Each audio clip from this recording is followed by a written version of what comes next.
Good day everyone. Welcome to our video tutorial on spring design in which springs are mechanical components that store and release energy, absorb shock, and sustain force between two surfaces. They are available in variety of styles including compression, tension, torsion, and leaf springs. Each designs for a specific application. Springs play an important function in assuring smooth operation, decreasing wear, and increasing durability of mechanical systems. Let's proceed to problem solving number 1. A helical spring has a mean coil diameter of 1 inch and a wire diameter of 1/8 inch. Compute the wall factor of the spring. Given dm equals 1 inch and dw equals 1/8 inch. Required value is K or wall factor. To compute the wall factor, gamitin natin ang kanyang formula which is K equals 4C minus 1 divide 4C minus 4 plus 0.615 divide C. So, hindi given ang C which is spring index, pero makukuha natin siya gamit ang formula nito na C equals dm over dw dahil given ang ating dm at dw. Now, let's solve C. C is equals to 1 inch over 1/8 inch is equals to 8. Ngayon, isubstitute na natin ang nakuha nating value ng C sa equation ng Wall's factors. K equals 4 times 8 minus 1 divide 4 times 8 minus 4 plus 0.615 divide 8 is equals to 1.184. Ang ating Wall's factor ay letter C, 1.184. Let's proceed to problem number 2. The mean coil diameter of a helical coil spring is 1 inch and a wire diameter of 1/8 inch. Compute the curve correction factor. Given dm equals 1 inch, dw equals 1/8 inch, C equals 8, K equals 1.184. Yung C, which is spring index, ay nakuha natin sa previous number 1. Ganon din sa K, which is wall factor. Required value, KC. KC or curve correction factor is K over KS. Meron na tayong value ng K dahil nakuha na nga natin siya sa number 1 kanina. Ang hahanapin na lang natin ngayon ay ang KS, which is shear factor. At ang formula nito ay 1 plus 1 divide 2C.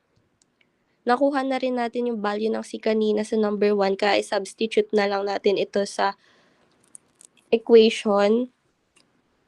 Kaya 1 plus 1 divide 2 times 8 is equals to 1.0625. Masosolve na natin ngayon yung curve correction factor sa nakuha nating value ng K at KS.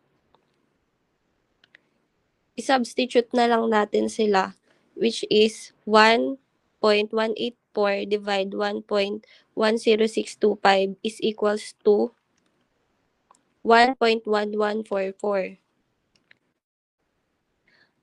Kaya ang value ng curve correction factor natin is letter B, 1.1144. For problem number 3, a spring has a rate of 50 pounds with a spring index of 8. If stress induced is 90,000 psi, determine the wire diameter. Given values are force 50 pounds, spring index 8, stress 90,000 pound inch squared.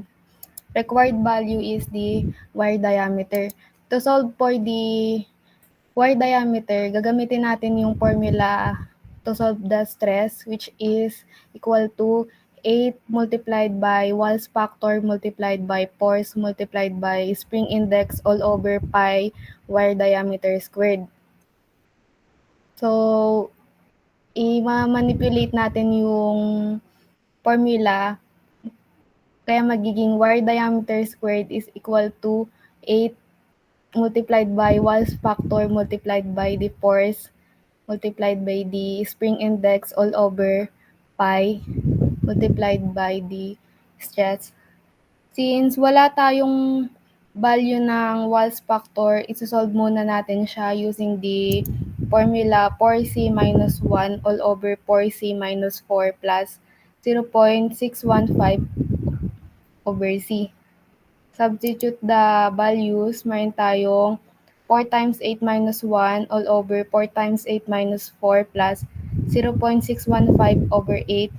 Ang K natin ay 1.184.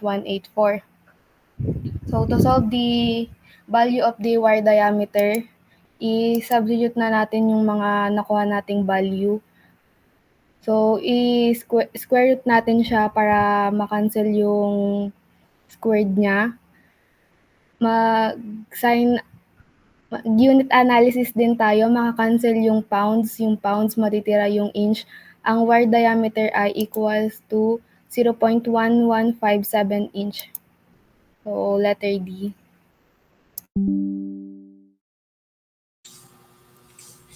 Problem solving number 11. Two extension coil springs are hooked in series that support a load of 100 kg. The first spring is rated at 4 kN per meter and the other spring is rated at 6 kN per meter. Compute the total deflection of the springs. The given values are total force, which is 100 kg, and spring rated 1, 4 kN per meter, and spring rated number 2, 6 kN per meter. Kailangan hanapin natin yung total deflection. I-convert muna natin yung value ng total force dahil yung spring rated natin is in kilonewton. I-convert natin yung kilogram. 1 kilogram is 9.807 Newton and 1 kilonewton is 1,000 Newton. Unit analysis, makukuha natin yung total force ng 0.9807 kilonewton. Ngayon, yung formula ng series, F1 over K1 plus F2 over K2. Kaya, tapos series nga siya, yung F1 plus F2 equals lang din sa total force natin. I-plug in natin yung values, magiging 0.9807 kilonewton over 4 kilonewton per meter plus 0.9807 kilonewton over 6 kilonewton per meter. Makukuha natin yung total deflection na 0.4086 meter times, convert naman natin siya sa millimeter. 1 meter is 1,000 millimeter. So, ang total deflection natin ay 408.6250 millimeter. Ang tamang sagot ay letter A, since siya yung closest. Proceed tayo sa problem solving number 12. All four compression coil springs support one load of 700 kg. All four springs are arranged in parallel and rated at 0.609 kg per meter. Kilogram per millimeter rather. Compute the deflection in millimeter. Ang given values natin ay total force 700 kg and there are four springs arranged in parallel. So, pag parallel, ang total force ay equals lang sa hanggang kung saan ang sinabing numbers of springs. So magkakaroon tayo ng 0.609 kg per millimeter, K1 hanggang K4 kasi apat nga yung sinabi. Hanapin uli natin yung total deflection in millimeter. To solve for total deflection, solve natin yung total spring rate, K1 plus K2 plus K3 plus K4, plug in the numbers, makukuha natin siya ng 2.4360 kg per millimeter. Tapos, i-substitute din natin yung value ng total force divided by the total spring rate, makukuha natin ng 287.3563 millimeters. Ang tamang sagot ay letter D. And that concludes our presentation about spring design. Thank you.